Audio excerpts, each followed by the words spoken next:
Mins Peis Gyda Meringue ar y top. Dwi wedi paratoi mince melys a'r tywys ymlaen llaw. Tra bod y Mins Peis yn choginio, mae'n gyda amser i wneud y meringue. So mae'n gwynwy i mewn. Ond dyddio Croen oren, so just y tu allan i mewn. A mae'r blas oren sydd ysgoffa ni bod o yn amser Dolig. Reit, mae'n i mewn. Mae'n peth efo'r Croen y lemwn.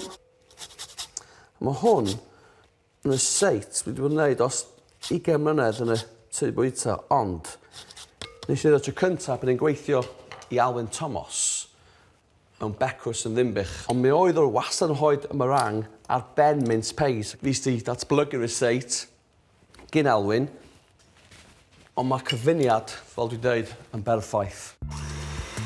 Ychwanegu siwgr ac yna sbeises cymysg. Chwipio yn y chwipiwr tan ei fod yn barod. Dyna fo, mae'n barod. Dyma sydd chi'n gwybod os y gymysgedd yn barod. Mae'n dal, siarp. Dwi ddim yn disgyn ffwrdd o'r whisks.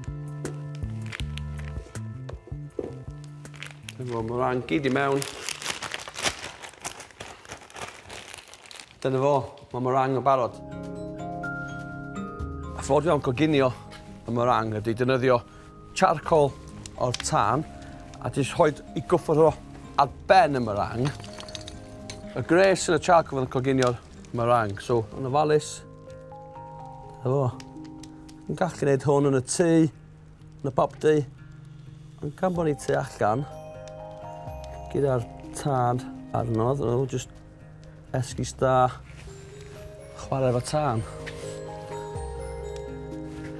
Dyna fo, Mins Peis bach, efo meringue speislyd ar ei ben. Syml iawn, ond jyst yn gweiddi na Dolig.